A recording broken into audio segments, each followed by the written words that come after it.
States Court of Appeals for the Ninth Circuit is now in session.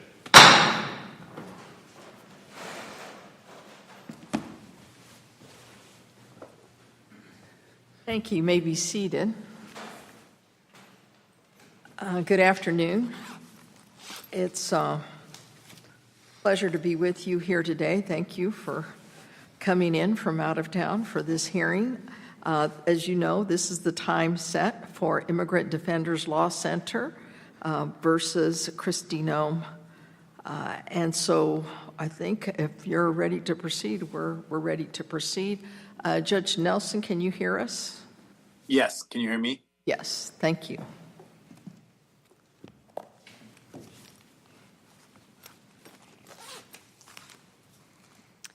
Good afternoon, Your Honors. Sarah Welch for the Federal Defendant Appellants.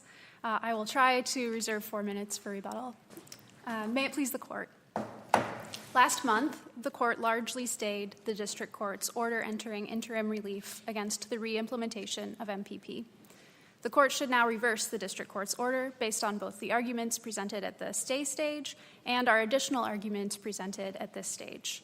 One change is that IMDEF now squarely disavows a diversion of resources theory of standing. That leaves little to its remaining standing arguments. For another, we've presented additional threshold arguments under the related statutory jurisdictional bars in 8 U.S.C. 1252 A5 and B9, which bar IMDEF's statutory claims. The other additional arguments that we've presented at this stage show that IMDEF is trapped between two separate dilemmas of its own making. The first is a dilemma between IMDEF's complaint and its final agency action argument. IMDEF challenges MPP's reimplementation as a freestanding, separate final agency action. We don't think that's a correct argument, and we think that their request for relief should fail for that reason. But if they are correct on that it is a separate agency action, that's a problem for IMDEF because it means that it's not an action that IMDEF challenges in its complaint, and it's not something on which IMDEF can receive relief, ultimately at final judgment. Courts can't award interim relief on a claim or against an agency action that's not presented in the underlying complaint. The second dilemma that is now crystallized is between IMDEF's statutory arguments and its ripeness arguments. IMDEF's statutory arguments invoke and purport to depend on the effects of reimplementing MPP, but we have yet to see any effects of reimplementing MPP on the ground now. So either IMDEF's challenge is not yet sufficiently concrete to be ripe, or its statutory argument is ultimately that no matter the facts on the ground at any given moment, the contiguous territory return authority, when exercised with respect to Mexico, is always unlawful. So the INA is inherently Counsel, can I start you off on the ripeness issue? It seems as if the government is trying to have it both ways. On the one hand, the reimplementation is predicated on the notion that circumstances at the border changed, making it suitable to be able to reimplement. But we have yet to hear what those circumstances are. Maybe you might clarify that in your argument today. But then on the other hand, you fault MDEF for not raising something that's particularly happening at the moment, something concrete that would make it, that would warrant our review of these claims right now. So how can you help me clarify that point? Sure. So I don't have anything additional to offer in elaboration of the January 21st press release announcing DHS's view that conditions at the border had become suitable for reimplementation of MPP. We haven't had additional factual development on that, so there's nothing else in the record that I can point the court to on that point. And just real quick, is there any reason for a delay in what I would assume the reimplementation would look like? If I'm understanding the question, the agency understands itself to be free now to re-implement MPP on the ground in light of the court's order last month with respect to everyone except IMDEF's current and future clients. So that's the agency's understanding is that it's free to do that as of a month ago.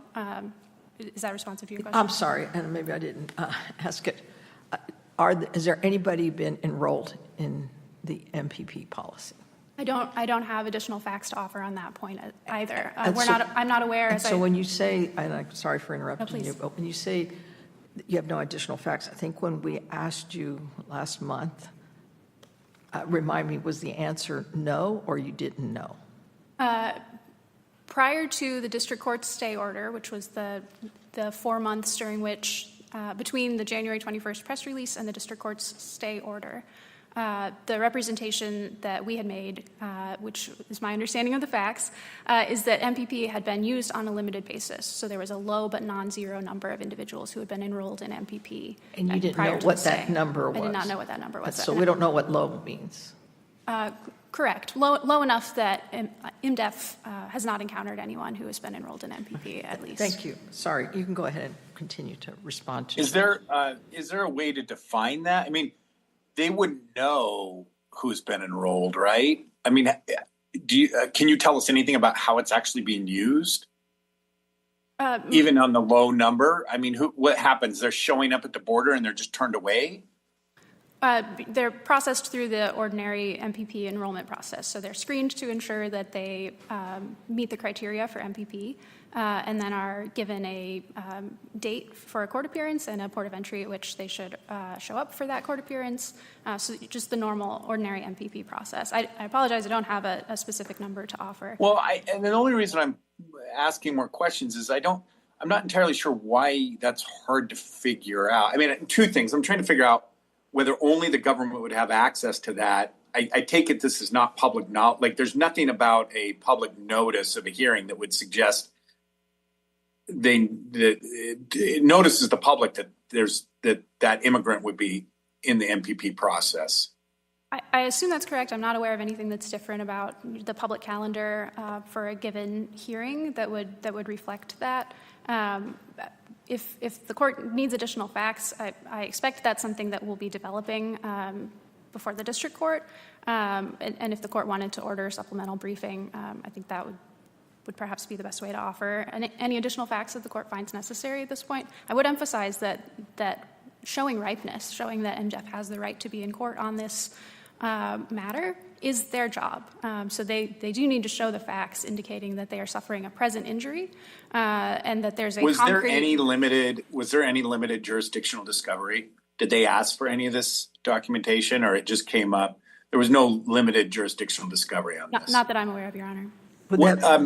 On ripeness, is there anything different about your ripeness argument versus your cognizable injury argument understanding?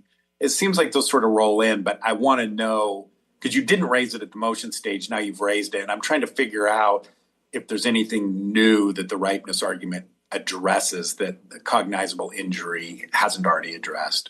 So there's, of course, quite a bit of overlap between the injury prong of standing and the constitutional portions of the ripeness inquiry, but we are additionally making the prudential ripeness arguments that there's just not a sufficiently concrete dispute. The facts on the ground aren't sufficiently developed for this dispute to be susceptible to judicial review with respect specifically to the reimplementation action that MDEF has chosen to argue is a separate agency action. Let me press you on that, counsel, because this follows President Trump's executive order indicating reintroduce MPP.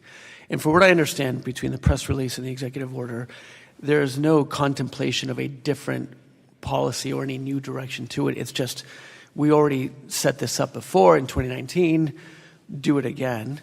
And MDEF has come in with evidence of certain harms that arose, as well as I think the district court noted that it can be quickly ramped up. Why doesn't that create enough of the imminence to say, well, nothing different about this program is going to happen.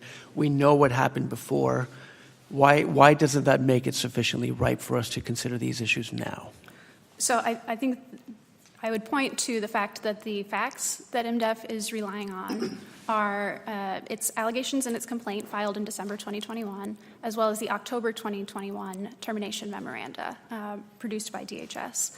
And all of those facts are 4 years old, and significant things have changed in the interim. For example, COVID is no longer a pressing concern. The authorities that the government is using at the border are substantially different. So one of the features, one of the aspects that was significant to those findings was that there was a large population of individuals at the border who were sort of attempting to cross the border daily, and that's related to the policies that were in place at the time.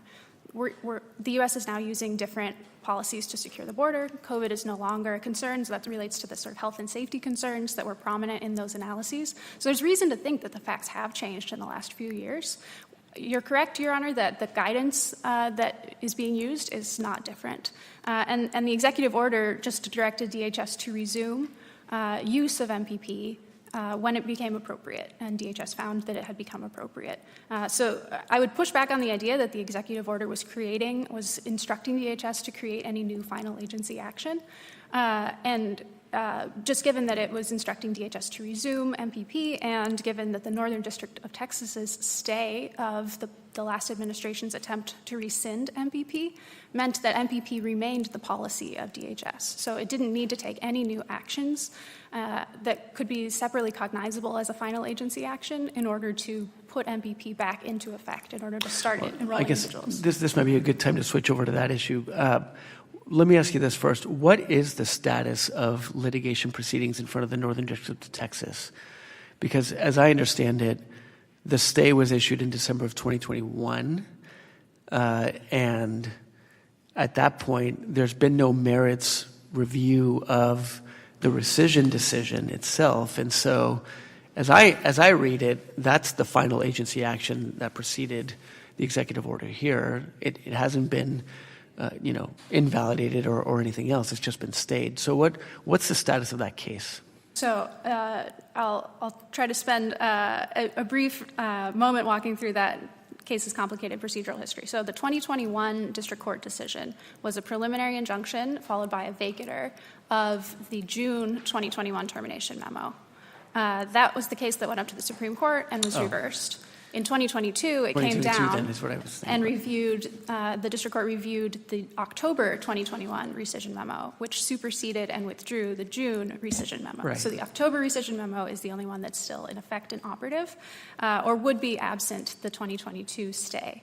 The government then appealed that stay and dismissed its appeal, meaning that the 705 stay remains in effect. So the current status of the litigation is that dispositive motions have been briefed, and were ripe for a decision as of January, when both parties moved to stay the case while DHS reconsidered its position with respect to the October 2021 memoranda rescinding MPP. And the most recent action is that, I believe at the beginning of this month, end of last month, the parties filed a status update asking the court to continue the stay in effect, I believe, through the end of September, while the parties continue to discuss a resolution of the case. Okay.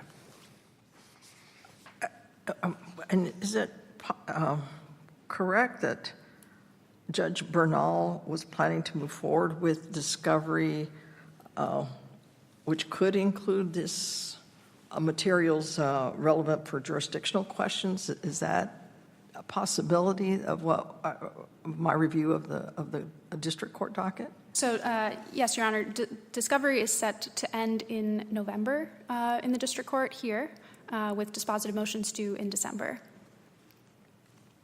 I didn't know if that was stayed while we were doing this. It's not, Your Honor. Okay. I'd like to ask you some questions on the MPP and the contiguous territory return provisions of the INA. Would you agree that they are an alternative to detaining non-citizens inside the United States? I would agree with that, Your Honor, Okay. yes. And I take it you would also agree that the fact that non-citizens must be enrolled in MPP implies that the government exercises some degree of control and oversight over this program? Would you agree with that? Certainly over the program, Your Honor, yes. The individuals have to be screened to ensure that they are eligible for MPP. For example, particularly vulnerable aliens, those with a credible fear of torture in Mexico, are not eligible to be enrolled in MPP. And so would you also agree that the asylum seekers' rights under the INA do not go away once they are sent back to Mexico after being enrolled in the MPP? Certainly, Your Honor. Individuals still have the right to apply for asylum and maintain an asylum application. So the reasons I ask those questions, and if that is the case, why shouldn't cases from this circuit involving the INA's right to counsel, such as Orantes, inform our assessment in this case? I think they are relevant to the court's assessment in that in those cases, the government is controlling the conditions of detention. The government decides on what circumstances, under what conditions, individuals who are detained can speak to their attorneys. It decides the visiting hours, it decides when they go to their hearings. And that sets up a contrast. The way that it's relevant is as a contrast to the individual's freedom of movement in MPP. So when they're enrolled in MPP, they're given a hearing date and instructed which port of entry to appear at and at what time. They're then free to be in Mexico, to speak to anyone they want to about anything at any time up until they arrive at the port of entry. And at that point, they are returned to DHS custody and transported to their hearing and then returned back to Mexico when the hearing is complete. So I think those cases are relevant as a contrast, because what's driving the detention cases is that the government is in control of who those people talk to and when. And so you agree that the government still must ensure their right to apply for asylum with the ability to have counsel of their choice being safeguarded? We think all three statutes work together, and the way that they work together is that the government is allowed to return individuals to Mexico, even if that imposes incidental effects on their other applications, even if someone may choose to not maintain their asylum application because they're waiting in Mexico rather than in the United States, and even if it's more difficult to talk to your attorney when you're not physically present in the United States. We think that's the way to give all three statutes effect, and the way not to give them all three effect, not to read them together, is to say that conditions in Mexico, whenever they create incidental effects on other rights. What if the effects are not incidental? You know, what if you have a program that, hypothetically, someone is in a contiguous territory, but they're not able to actually attend their hearings, for example, or bring witnesses or access counsel at any time? You would agree that because those are other statutory rights that are also in the INA, that even if the government is not controlling the conditions in Mexico, that would be a problem, wouldn't it? Wouldn't that be in violation of the INA as well? So we think those individuals would have the ability to raise those claims in their removal proceedings, including in a motion to reopen if needed, and that. I'm starting just with the basic threshold point of statutory obligations, because I think your point in distinguishing some of these cases was that because the government was controlling the detention center, but it seems to me that the obligation extends further than that if the government chooses to set up a contiguous territory program.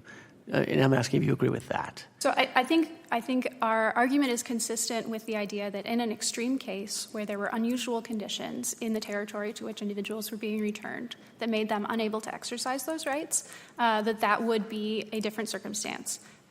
What we think can't be the case, can't be the right way to read all three statutes, is for ordinary conditions in Mexico, or even conditions in Mexico that are present on many occasions, to take the contiguous territory return authority off the table. And one way that I've thought about that's helpful for me is as an analogy to the Supreme Court's Quarles decision in the categorical approach context, where the court was evaluating the generic definition of a crime, and it said if in many states their definition of this crime wouldn't categorically match with the generic definition, that would mean that ACCA is self-defeating, and that can't be the right reading. So it can't be the case that if conditions that are present in Mexico most of the time or all of the time or even much of the time would take the contiguous territory return authority off the table, that just can't be the right way to read all three statutes together, because it would make the INA self-defeating, giving with one hand what it takes away in many, most, or all circumstances with the other hand.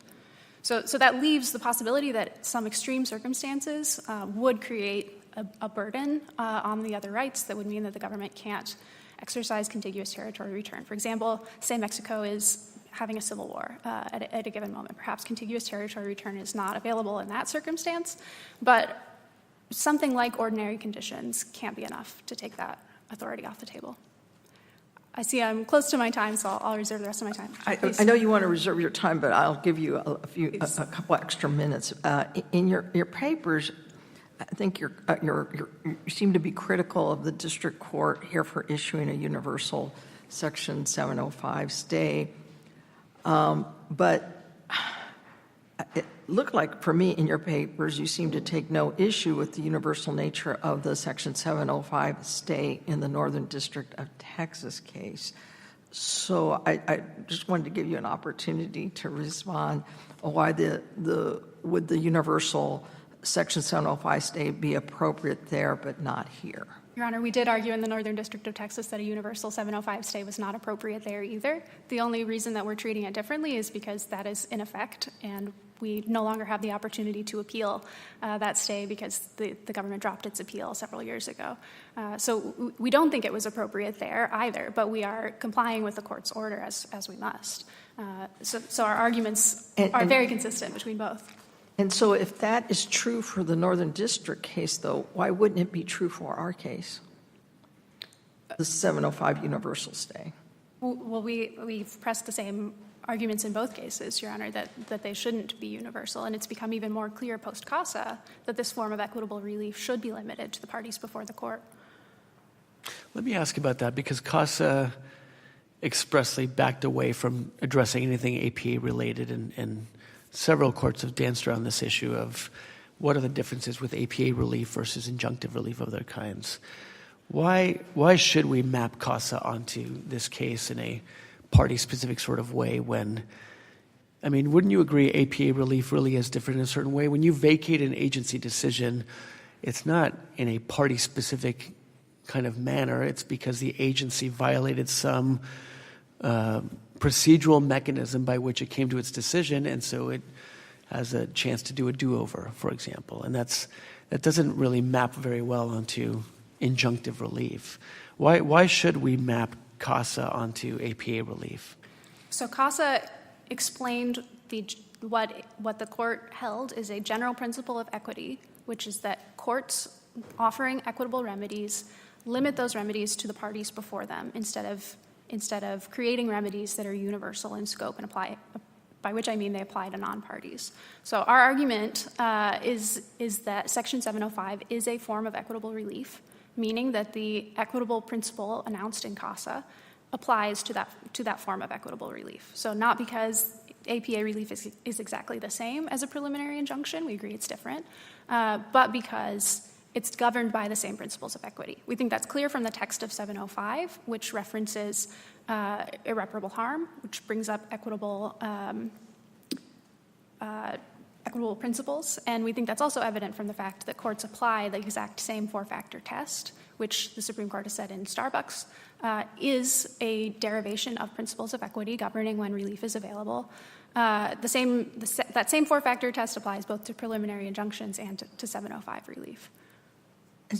And let me rephrase my question. So would we be creating a circuit split of some kind by going the way we did in our preliminary order, if by issuing a more limited stay? I don't believe that another circuit has said that Section 705 relief is properly universal. And if the Fifth Circuit said that, I'm now struggling to think if they said that in their Alliance for Hippocratic Medicine case. But at minimum, it was pre-CASA. Okay. And the Supreme Court, of course, reversed that decision as well. Thank you. Thank you, Your Honor.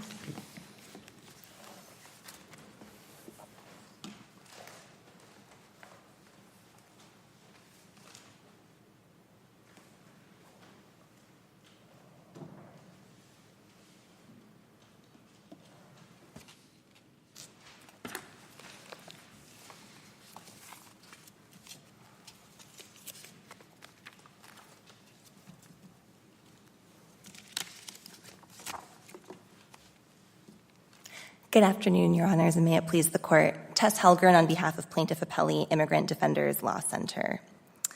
So I'd like to start by reframing the question before the Court today, which is narrow. Did the District Court abuse its discretion in granting a Section 705 stay? And the parties agree on the standard of review here. If the District Court got the law right, the remaining standard is deferential. The District Court's application of law to facts is reviewed for abuse of discretion, and findings of fact are reviewed for clear error. And we are looking at the facts on the record in this case. So government counsel talked about some of the uncertainties in the record. I would point out that Plaintiffs did request discovery regarding the MPP 1.0 reimplementation in the discovery procedures before the district court, and the government refused to produce documents. So what we have on the record is what we have. Wait, can we back up on that? I mean, I guess I don't want to delve into it too much, but when you say they refused to produce documents, did they refuse to produce documents of the numbers that were being that were in the MPP program? They objected to our request for production of any documents pertaining to the MPP 1.0 reimplementation. Oh, well, at one point, wait, and that's the issue here? When you say 1.0 reimplementation, there's just so many of them. I want to make sure we're talking about the same thing. What was the basis? Did you move to compel? I guess I'm not trying to dig into the district court. But as I understand it, discovery is supposed to end in a month or so.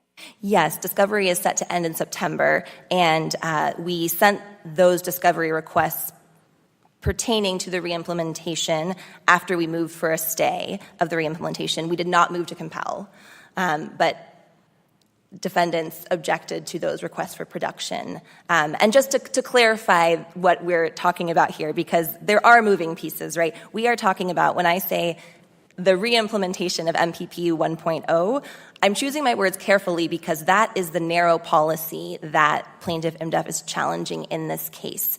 It is not the contiguous territory return authority under the INA, and it may not even be every implementation of Remain in Mexico, but it is the 2019 implementation of the migrant protection protocols, which is precisely the version that was initially challenged in this case, and that is precisely the version that the government has announced it is planning to re-implement in the January 21st, 2025 announcement. So the operating guidance is the same. So, counsel, why do you think it's sufficiently ripe for us to address that now? What do you understand the facts on the ground to be to create an imminence of harm, of concrete harm? Yes, Your Honor. So the district court correctly concluded that both constitutional ripeness and prudential ripeness was met with the facts in the record. So defendants' own statements confirm that MPP 1.0 was set to be re-implemented immediately with the same 2019 guidance. And indeed, absent the stay from the district court, defendants represented in the Texas v. Biden, now Texas v. Trump case, that the policy would have been up and running again by July 30th. So there was a decision to actively put the policy back in place, and this makes it fit for a judicial decision. And we all counsel, wait, can I back up? Because right now the government has only stayed as to you. I mean, the stay is only effect as to you as a plaintiff, right? So I think what we just heard from the government is they feel free to re-implement this, 99.9% of the way, and that hasn't happened yet. So I guess I'm trying to you seem to say that as, I know you were saying that was a representation by July 30th, but clearly that didn't happen, right? Or are you disputing that? Did that happen by July 30th?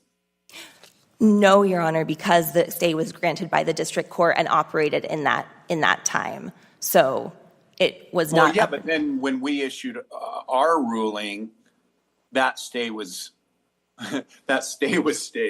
stayed. So there's nothing right now, or at least there hasn't been anything since July 18th. Are you just saying that that stay pushed back the July 30th deadline? I mean, they could implement it right now.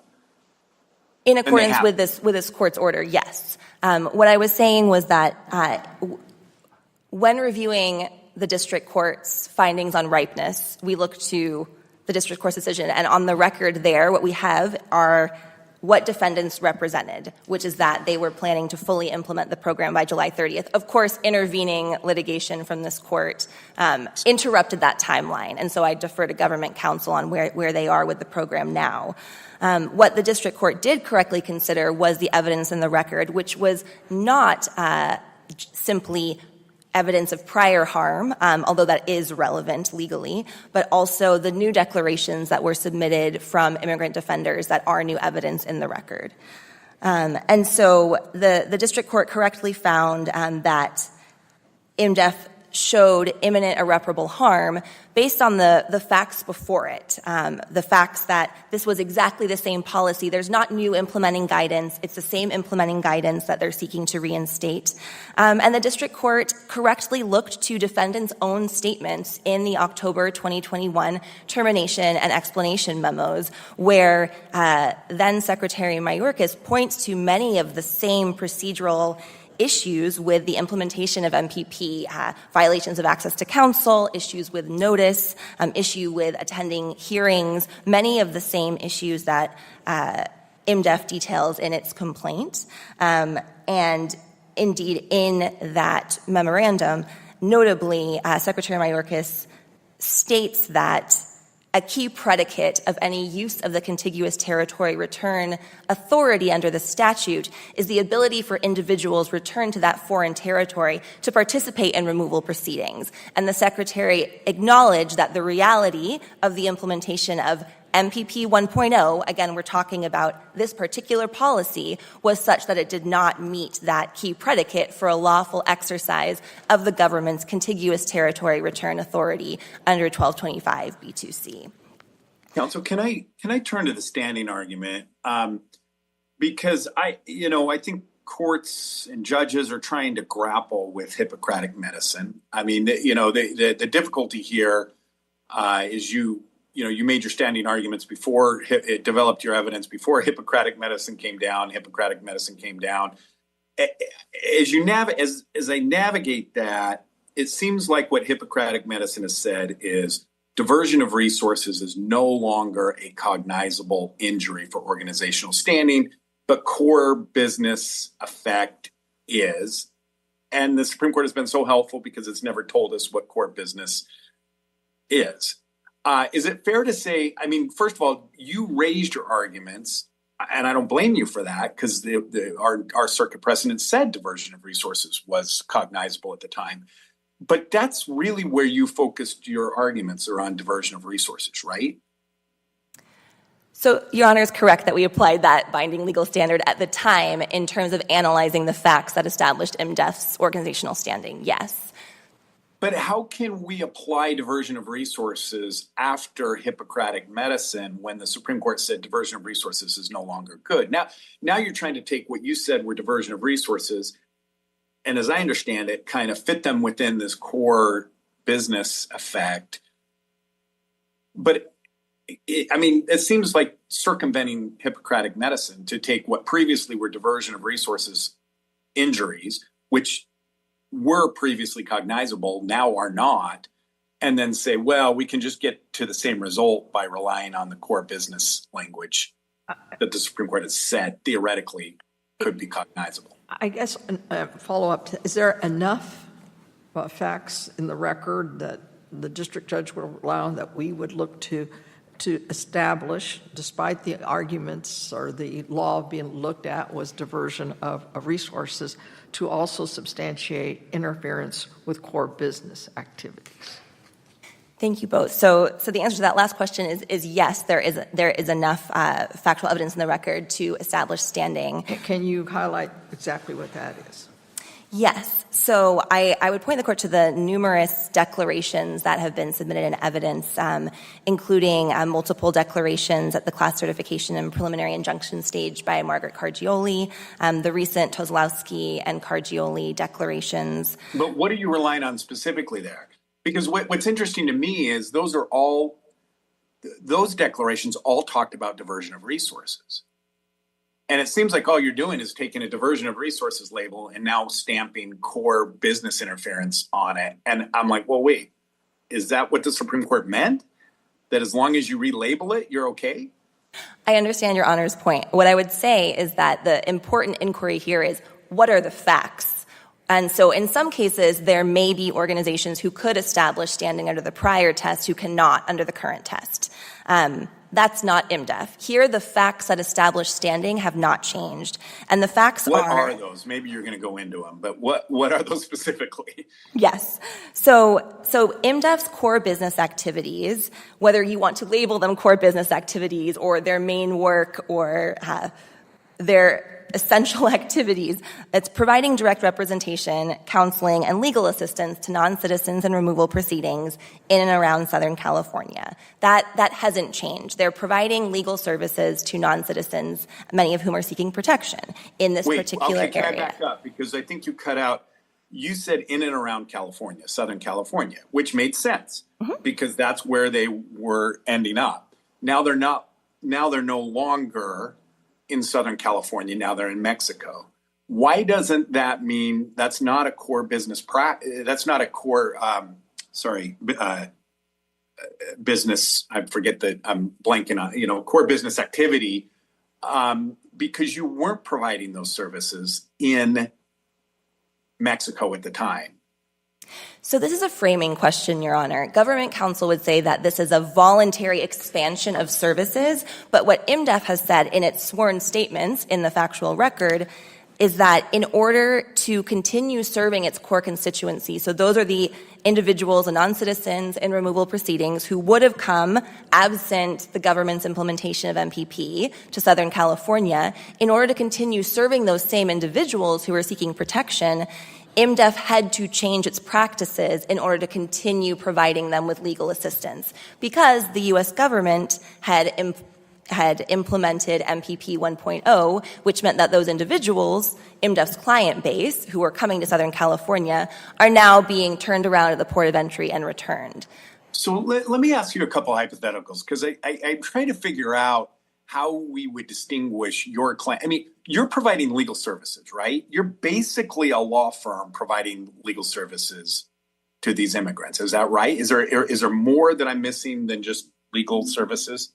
So IMDEF provides legal services, which include counseling, legal assistance, know your rights, so variations on that. But yes, and IMDEF's mission is to provide universal representation. So let's say that the government had a policy of detaining immigrants in Southern California, and you built your business around providing that legal services to them in Southern California.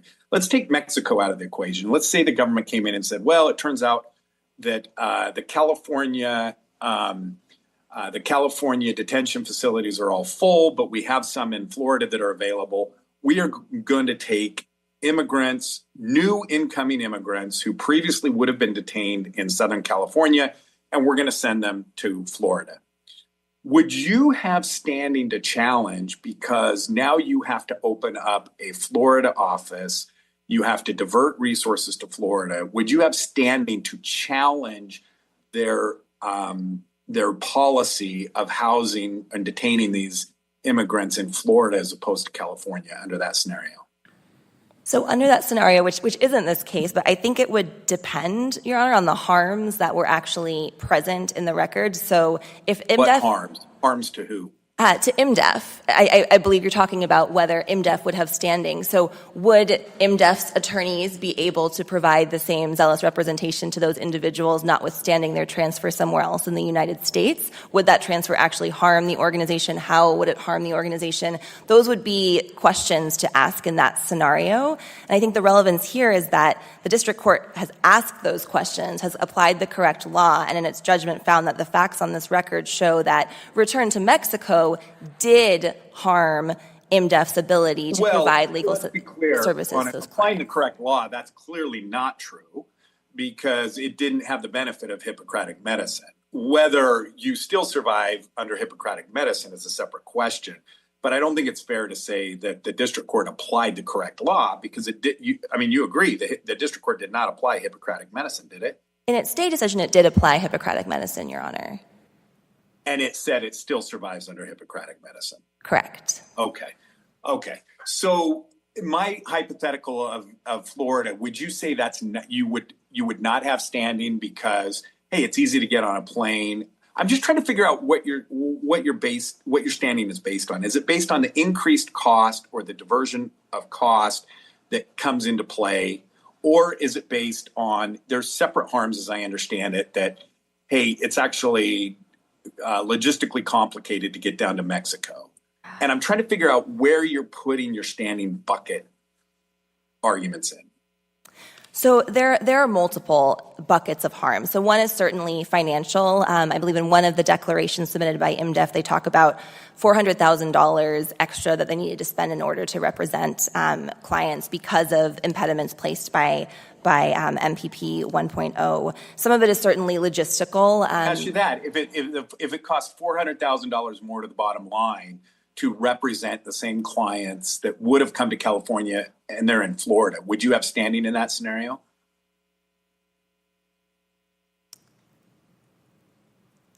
I think, again, it would depend.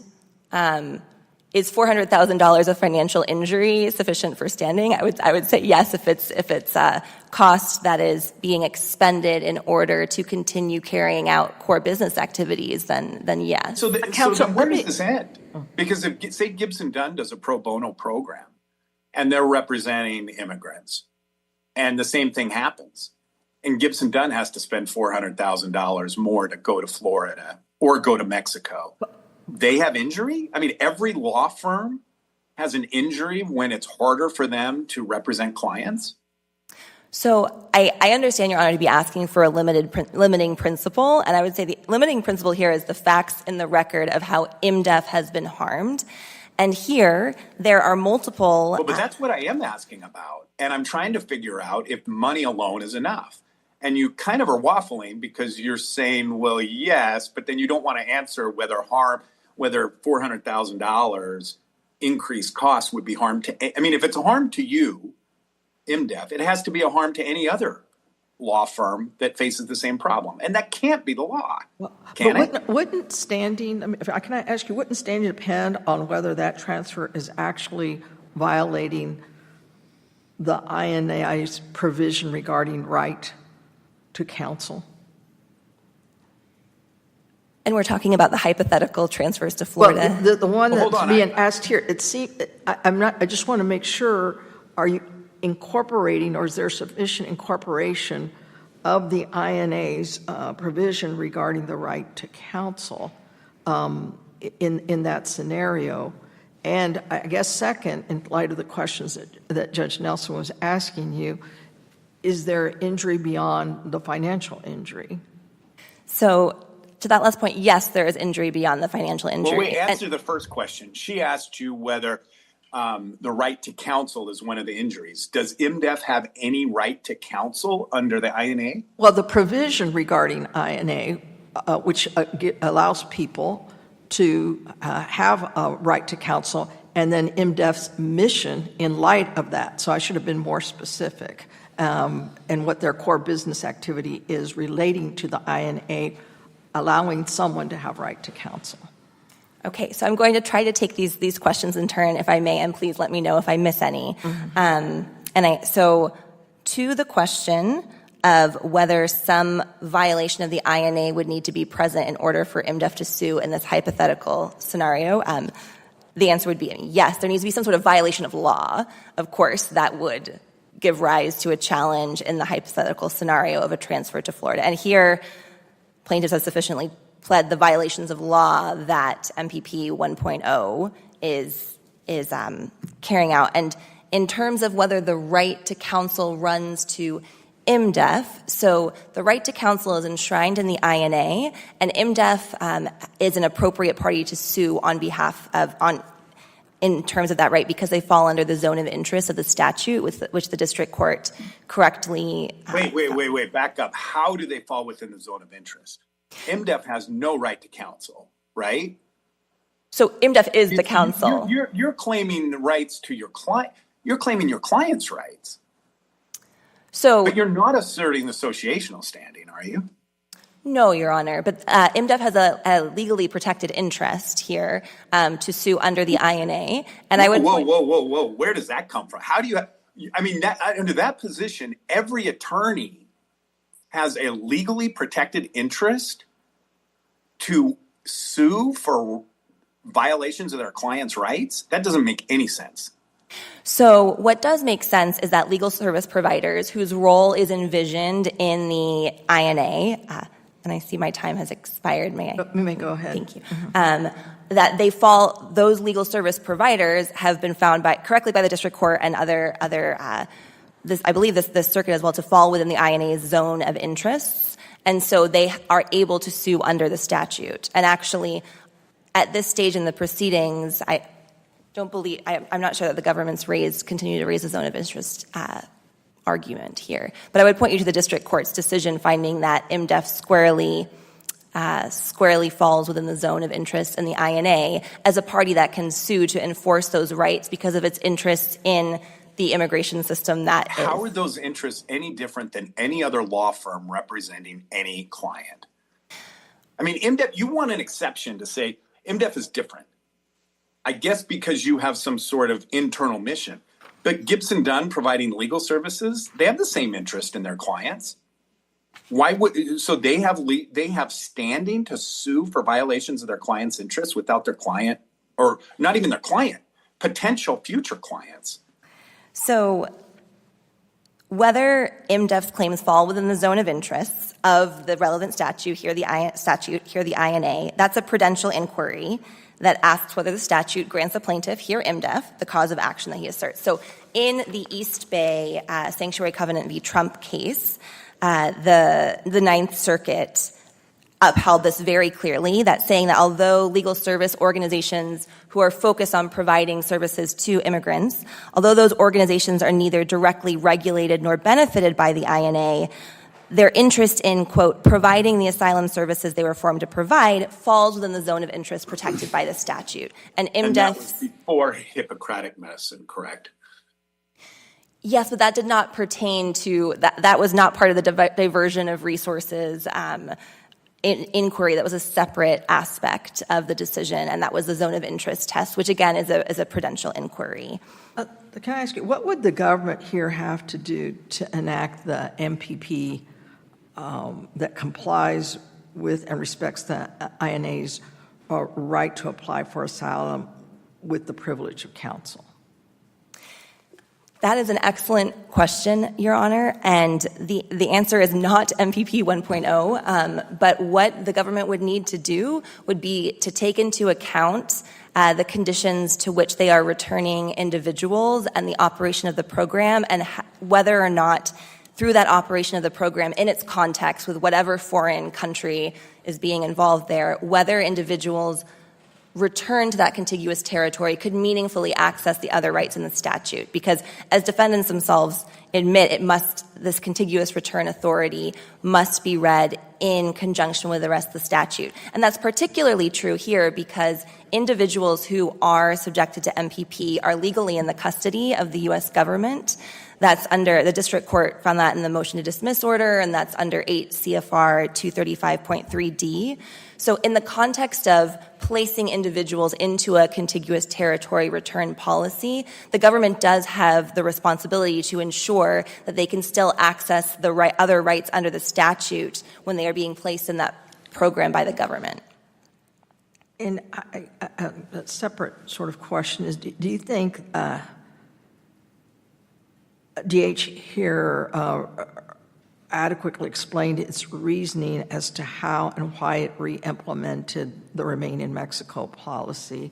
If not, are you intending to try to file an amended complaint and bring a procedural APA claim, or that challenges the soundness of the reason, or what's your response to that?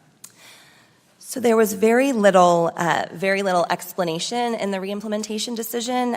Although the decision stated that facts on the ground are favorable, there was no further explanation. But plaintiff understands that the district court was correct in finding that this re-implementation can be stayed under the scope of our current second amended complaint, because applying the Ninth Circuit's precedent in Pacific Radiation Oncology, there's a clear nexus between the injury that is claimed in plaintiff's stay motion and the conduct that's asserted in IMDEF's operative complaint. Again, that's because the policy here that's being re-implemented is the same based on everything we have in the record. It is the 2019 implementation of MPP 1.0.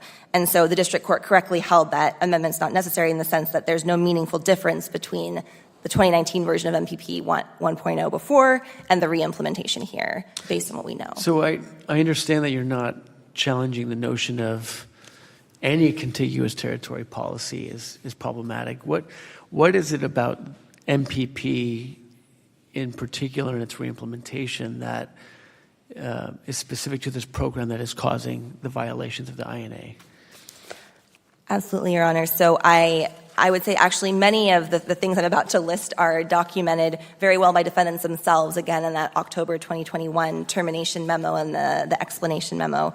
But the ways in which MPP violates the Constitution and rights under the INA include the limitation on attorneys' speech with their client to just 1 hour before immigration court hearings in the United States, the restriction that attorneys may not communicate with prospective clients at immigration court, the failure to provide confidential meeting spaces for attorneys to meet with their clients in MPP when they attend their immigration court hearings, the failure to provide actually substantively meaningful pro bono attorney lists to non-citizens, which would provide a list of counsel who actually were able to take MPP cases or U.S. asylum cases in Mexico, the widespread lack of notice under the program to individuals of their hearings, the requirement that to attend their hearings, individuals had to report to ports of entry in the middle of the night, requiring them to travel in a very dangerous time in a way that made them conspicuously vulnerable targets to cartels. And indeed, many individuals were even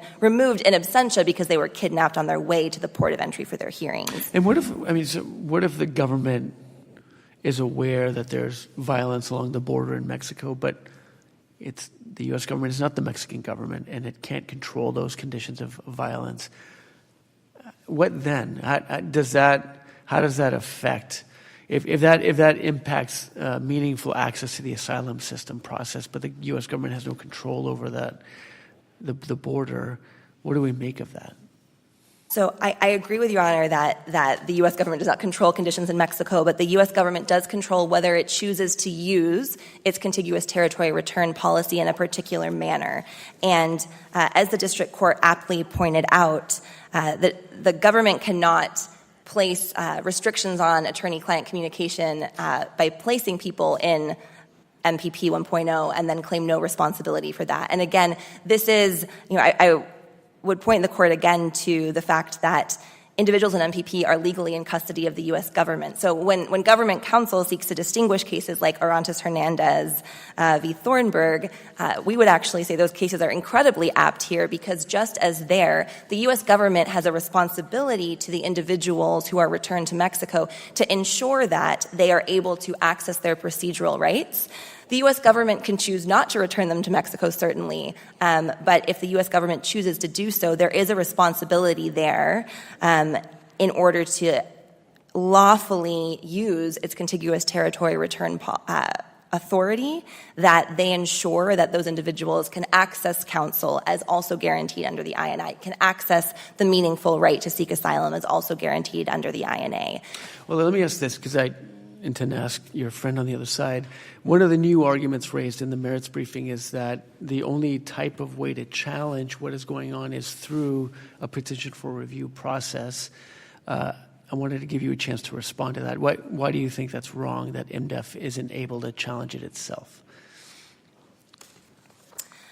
So, the PFR process, the petition for review process, is not actually available to individuals in MPP because individuals were actually seeking access to the very adjudication system that provides the PFR process. And so the district court correctly concluded that jurisdictional bars in the INA that have to do with petitions for review don't apply here because there's no challenge to a specific basis of an order of removal in this case.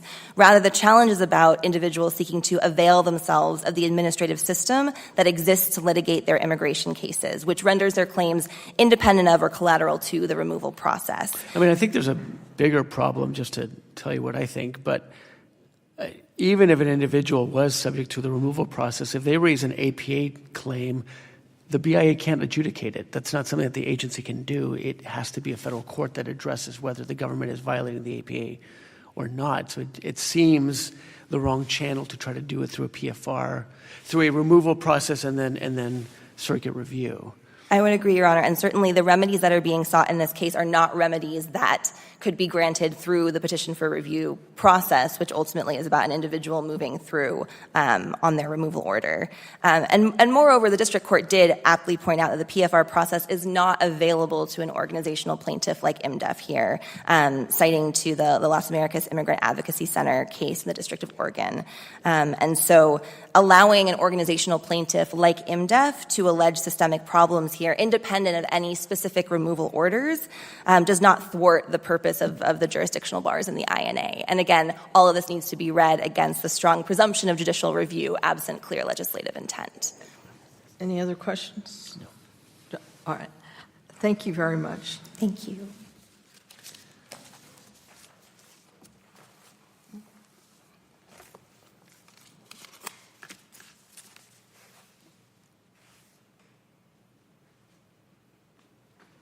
Ms. Welch, I'll give you 5 minutes if you need it.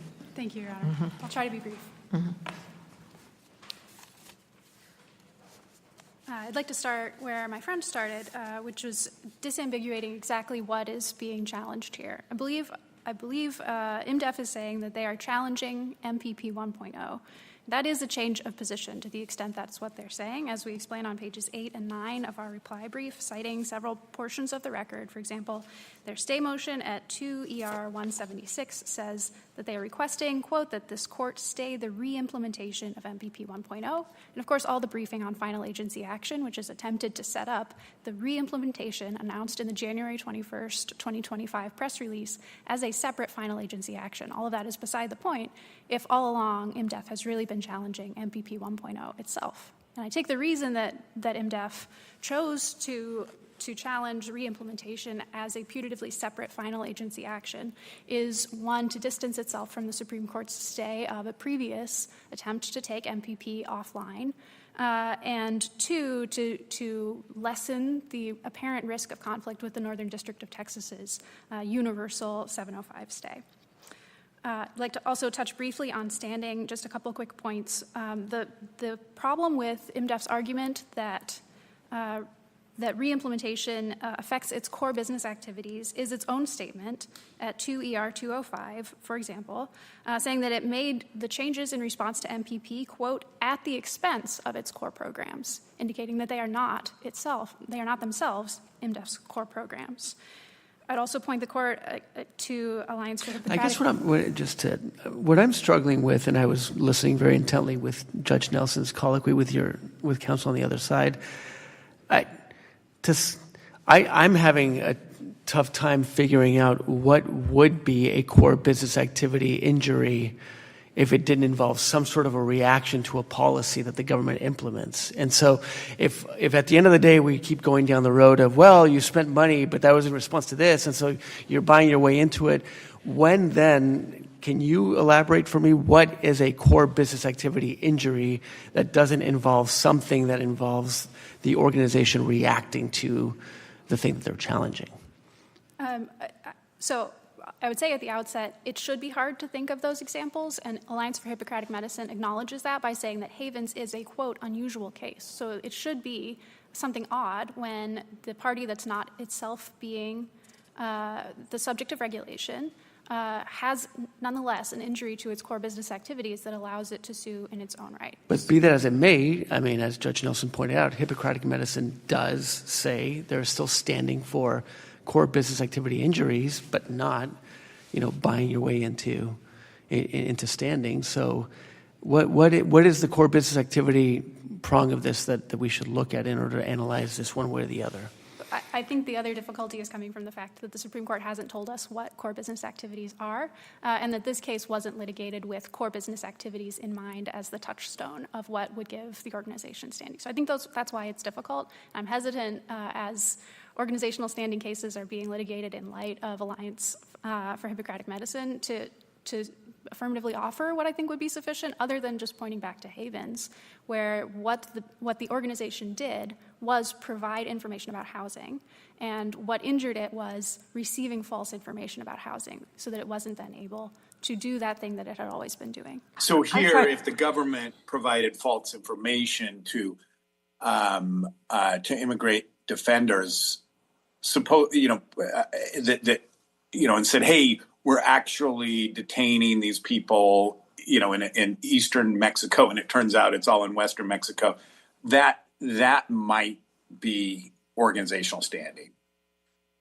I think so, Your Honor. I'm not sure I followed all the details of that. Well, I'm just trying to analogize this to havens. I'm not sure there is an analogy because I'm not sure that the government owes information to them. But if the government were lying to, or providing false information, which is not an allegation here to be clear, but if the government were providing false information as was provided in havens, perhaps that at least would address perhaps the hypothetical that we're seeking for, where there's organizational standing because they're actually injured by false information that's being provided. Right. I think that's right, Your Honor. So I just to put a little bit more flesh on the bones, I think two things would make it easier to say something is a core business activity. One would be if the organization has been doing it all along. If you could look at the activity and say, oh, this is what the organization does, and it's continuing to do that thing after the change that it's challenging.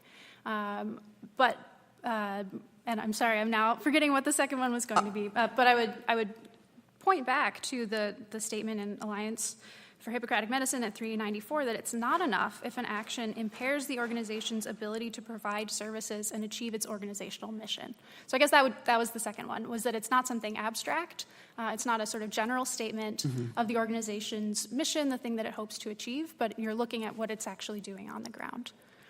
So I think those would be two things to help clarify that.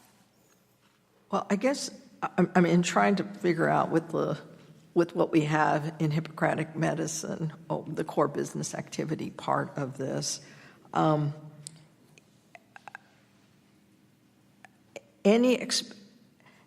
We don't look to expenditure of money at all or solely?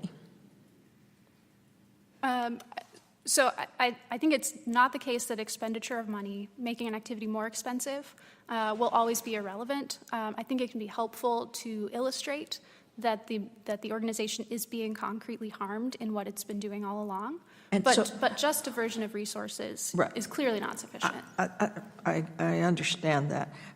It seems like IMDEF here had to spend more money and resources. I'm trying to figure this out, to keep affecting its mission, which in its view is its core business activity of representing direct representation of immigrants, but also educational and consultation and other, an umbrella of those sorts of issues that correlate, I guess, to the INA provision that gives asylum seekers the right to counsel. It seems that that's at least different from the doctors who were trying to achieve standing in Hippocratic medicine. So as for what IMDEF has done and the evidence in the record, I think we should take IMDEF at its word, which is that it began representing a different population, began doing cross-border activities, so in a different place, from a newly opened office, and that it did all of that, in its own words, in response to MPP. And Alliance for Hippocratic Medicine tells us that phrase, in response to, this is page 395 of the opinion, is not sufficient to establish standing. When an organization does that, it's not sufficient to establish standing because otherwise that would throw the doors of organizational standing wide open. But that, to me, and again, I mean, we would just disagree on this, but that was in the context of just spending money to advocate a policy. That wasn't enough there. I think they were trying to achieve standing by just spending money to advocate against the presto. So that may be a distinction. I guess we'll have to see where we land on this, but thank you. Thank you. Unless you have anything else, thank you very much. Thank you, Your Honor. Thank you both. This is a special setting to hear this case, but I very much appreciate on behalf the court your oral argument presentations here today, Ms. Hellgren and Ms. Welch. Thank you so much.